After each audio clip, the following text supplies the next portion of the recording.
The precious presence of our Lord Jesus be your comfort, heart dwellers. After worship time today, the Lord approached me very tenderly and sincerely.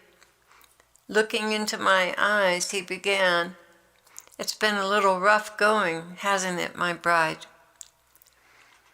"Yes, Lord, I've been calling on you to do it constantly, as you well know, and it's still been really hard."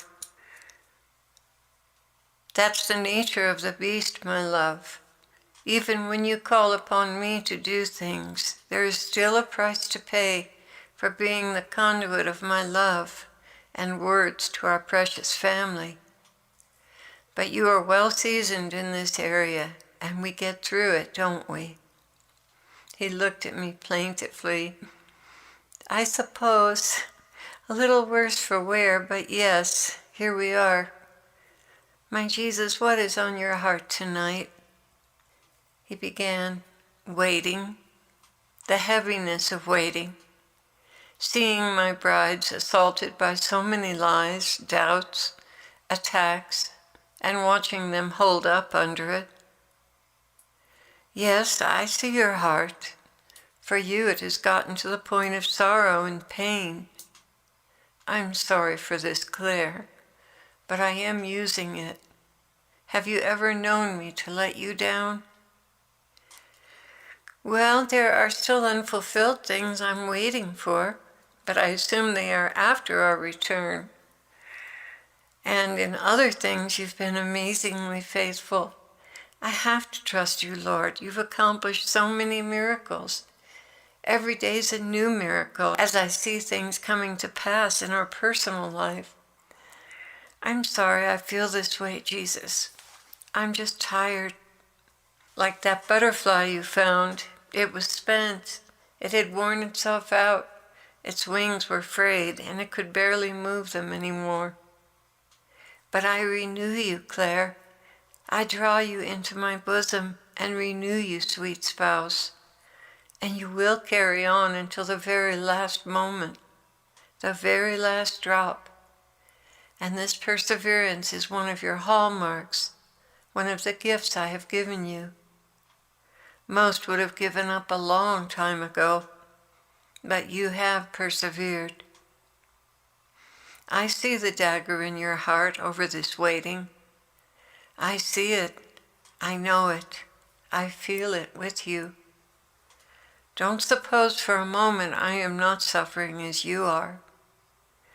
Yes, I am suffering this, and even more as I see my children for the last time, as they are taken to hell because of their obstinate denial of me. They are exiled, and never more shall I be comforted by the joy of their laughter. No, now it's bitter regrets, screams and groaning, which I, as God, cannot ignore. There is a chamber in my heart where the voices of hell call out to me. I cannot escape it.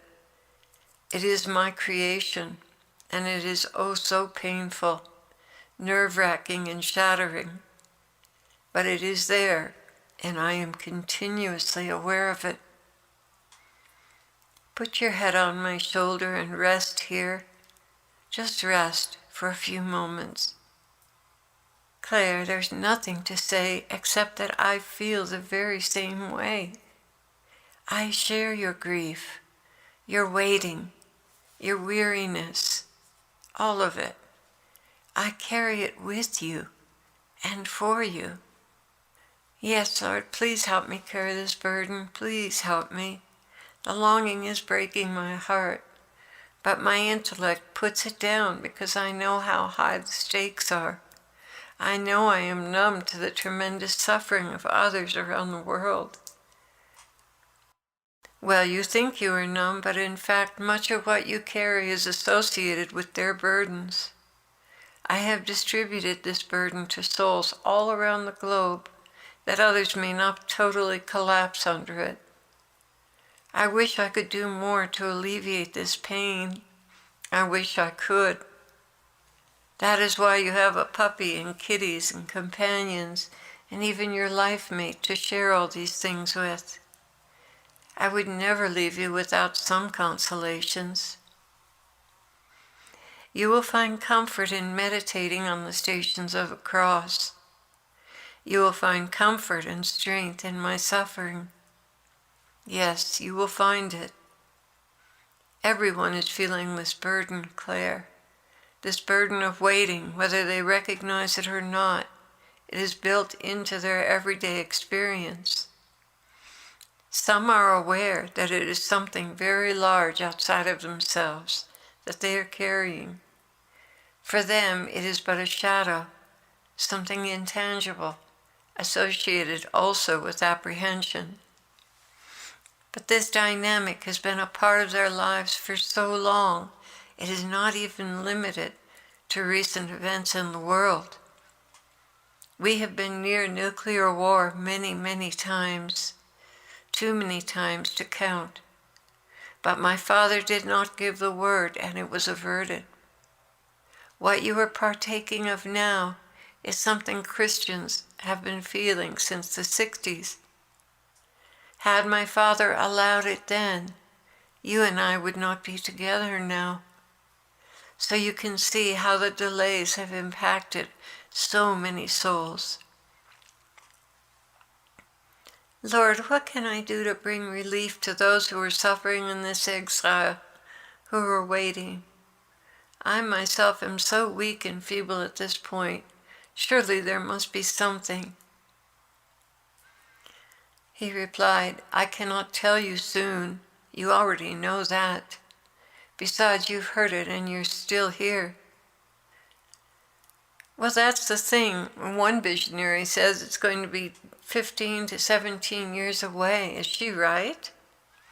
No, Clare, she is not right. There's no way it's going to last that long. Forgive me, Lord. Forgive me, Lord. But if you do not know the day or hour, how can you say that with surety? The season is well past its prime, and that is because we are trying to avert the worst sufferings mankind can imagine. There are things being set in motion now that will mitigate events and allow more and more to survive and even be saved. Imagine a very long dike holding back an entire lake filled with every kind of unclean thing. By the way, guys, a dike is like a low dam rather than a great big tall hefty dam. It's a long cement abutment that holds back water. It's not anywhere near as large as a dam, and it can go for a very long distance. Anyway, he continued, imagine a very long dike holding back an entire lake filled with every kind of unclean thing. Downriver are many homes, playgrounds, schools, and places that are full of life. And this dike is growing old, developing cracks along its surface. When a crack develops, a soul comes along and puts their finger in to hold back the deluge that would surely kill the inhabitants downstream.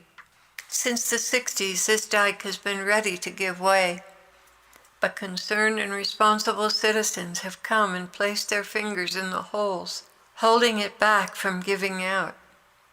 Many have rallied to the cause of preventing disaster, but the dike continues to develop cracks, and time is running out. Now the foundation is giving way, and water is beginning to leak out at their feet as well. The dirt is turned to mud and is slippery, and despite all the best efforts to hold that water back, there's a tipping point where the ground will give way and nothing more can be done. The dike will burst, and all downstream will be washed away. That is the point we are at right now. Water is seeping out from underneath.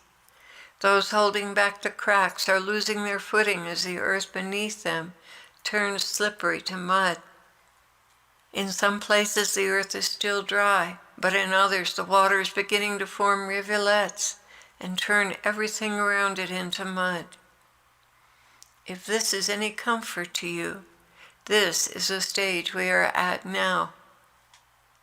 Concerned citizens, prayer warriors, have continued to hold it back, but soon there will be nothing more they can do. When that tipping point comes, there will be breakaway points in different places along the dike, and as they give way, the rest will follow. We are at the muddy stage now. People are losing their footing. Small streams are forming, while in other places that were dry, water is seeping out at the bottom. Tell my people their deliverance will come suddenly and without warning. That is why I have taken all this time to prepare you, so that you will stand when others collapse.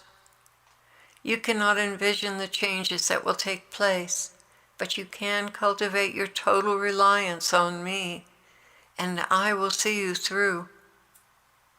Intimacy with me is the key. Knowing my voice and obeying my wishes is key. This is where your deliverance lies, in your cleaving to me and following the path laid out for you. My people, I know you are painfully weary in waiting, and I see how you have sacrificed and supported me as we gather as many as we can, and your faithfulness will be richly rewarded.